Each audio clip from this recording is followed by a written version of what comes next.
What's up, Cowboy World? Welcome back to Cowboy JTV, where I'll be talking about nothing but the Dallas Cowboys on the film here. If you're not a fan, get from around here. This is a Cowboy World, and you just living in it. Man, we took an L after I said we was gonna get this dub, and that really just sit. It's a. I'm not in panic mode, but it kind of sit on your heart heavy. Like, man, we needed that dub. We didn't need it for ourselves. We needed it for ourselves, our identity. We needed it for other people to understand that we mean business, even without our top two receivers, even without D-Law, even without Randy Gregory. Winning that game means a lot, and we lost it. But I'm not mad about how they fought back. I'm not mad. I honestly still believe nobody wants to see this team fully healthy. This is the thing, man.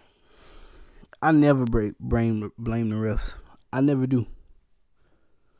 Because I don't feel like one penalty can cause the whole game. And it can. But there's 4 quarters. I feel like the times you didn't get penalties, you need to go score the ball. But yesterday, officiating was terrible. The worst game I've ever watched in my entire life. My 15 years of watching football. I'm 23. I've been watching since I was 8.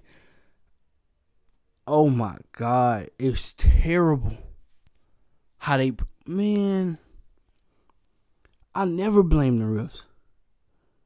The only reason I'm saying something about the refs this time is because you wake up and you go watch First Take, Undisputed, Get Up, whatever, all these shows, and they don't mention the refereeing. They don't mention the officiating. It's crazy. They just say the Cowboys lost. Cowboys not good. They're overrated. The calls yesterday was ridiculous against us. And the Raiders knew. Derek Carr, when he dived and Parsons put his hands out so he wouldn't get chop blocked by Derek Carr when he was running, they called personal foul on Parsons. He got up and he went next to the ref. He went to his huddle and started laughing. He's laughing, bro, because he know what's going on. He grabbed his head. Like, if you go back and watch that replay, not a personal foul at all. It was terrible. It was a terrible call. In that one, when we got Kelvin Joseph thrown out the game on that punt, when he went down there doing his job, he pushed the dude, and then the play was over. The dude grabbed him, threw him out of bounds, pulled him, threw him into the review booth or whatever. And we both get ejected. He didn't even retaliate. He put his hands up. That's 2 calls. That's just 2 calls. I don't really feel like that pass interference play at the end of the game was pass interference. I understand he didn't turn his head, but when you running, playing corner, this last play, he knew it was coming to him. He didn't touch him. He put his hands up and was running, and the wide receiver grabbed his helmet and pulled him into him. We get called for that pass interference. But I don't even want to blame that play on the whole game, because it's like, Anthony Brown, you have 3 already. They've been coming to you on 3rd and longs all game. You need to understand what they're doing. By this time, you need to understand. Just turn your head. If you turn your head, you don't get that call. You might get that call. I don't know. But it's been some terrible calls. That run that Tony Pollard ran for like 20 yards, they called back because of a hold. They showed the replay. No hold. That touchdown that they called back to Schultz. It's like everything that we were doing yesterday, the officiating, if the Raiders weren't getting it, the officiating was doing it for them. And it was terrible. It was terrible calls yesterday. Terrible. And you seen Derek Carr go and talk to refs. They smiling and joking the whole game. We're not getting the same calls that they're getting. 14 penalties for 166 yards. That is terrible, man.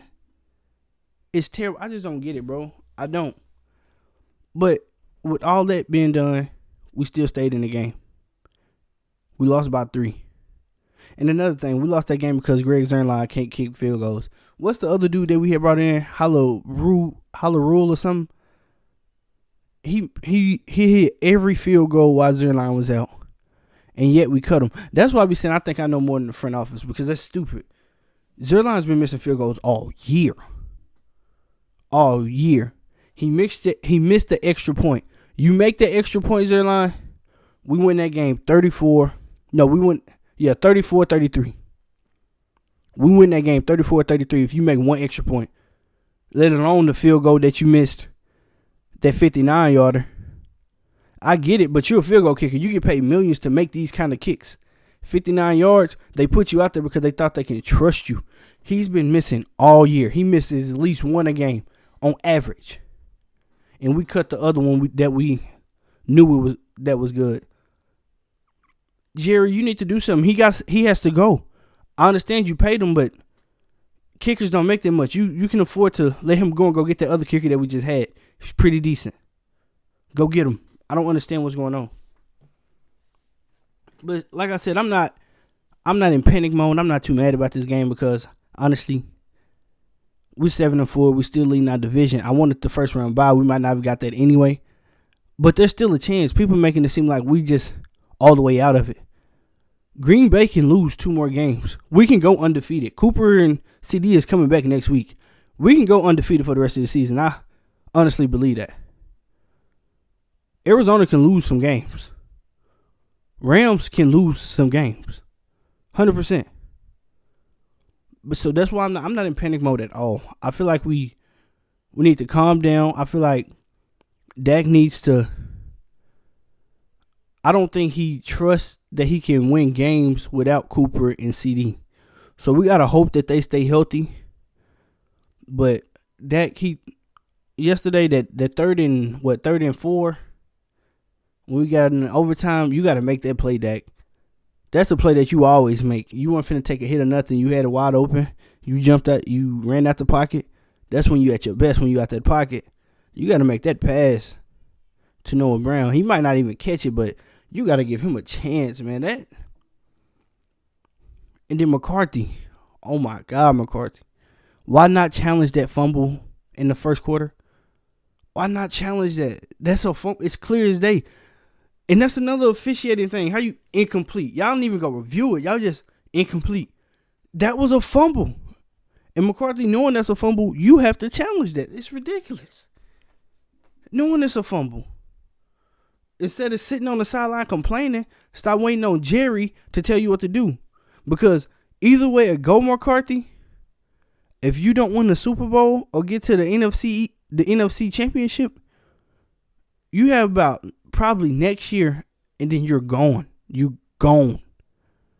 So you need to start taking matters into your own hand. If you felt that was a fumble, you throw that challenge flag. I don't care what Jerry and them saying upstairs.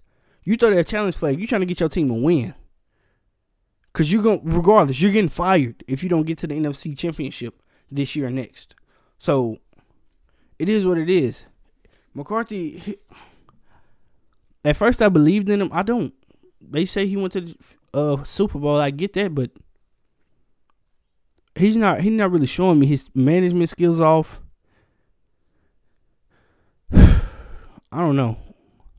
Hopefully we can get back to who we were on that 6-game win streak with Cooper and CD back. Hopefully they come back strong because we need some life on this team. We need some help. Like I said, I'm not in panic mode. We haven't been healthy all year. But I'm saying, if any, like, we've been keeping these games close without our top dogs. But I feel like if we win those games, it'll put a big statement on the league. And another thing, everybody keeps saying Dallas is overrated. They sorry, they garbage. But anytime a team beats Dallas, the narrative for the other team is, I think they got their swagger back. I think they on the road now. If Dallas sucks so bad and the other team's winning and they got their swagger back, how is that a good, you know what I'm saying? How we bad if they got their swagger back from beating us? And when we beat a team, all of a sudden that team was nothing. That's how y'all saying Dallas ain't got no big wins this year. Y'all keep saying Dallas has no big wins this year. Any win that we get is not a big win. But any win that anybody that beats the Dallas Cowboys is a big win for them. It's ridiculous. It's why do y'all hate us so much? I know why. Because Dallas Cowboy fans are going to support their football team regardless of what's going on. That's why y'all hate us so much. But that don't matter, man. We lost this week. We lost last week. We get our 2 top receivers back next week, hopefully. And the week after that, hopefully we have Randy Gregory and DeMarcus Lawrence back. And hopefully they can be at full strength. And if they're at full strength with Parsons back at his position, even though I like him on the defensive end, he's pretty good at defensive end. But he back at his position, I still don't believe anybody can beat us. I don't. So when we go back on this road and we start beating teams again, I don't need to hear y'all saying these teams weren't good. Because right now the narrative is we're overrated. We're not good. That's what y'all saying right now. If we're not good, we shouldn't go on to beat all these teams that we're finna beat with everybody back. If we're not good. And I know y'all gonna say, no, those teams are just works. No, it's just the Dallas Cowboys y'all hate. But it is what it is, man. We'll see y'all in the playoffs. I'm gonna catch y'all in the next video.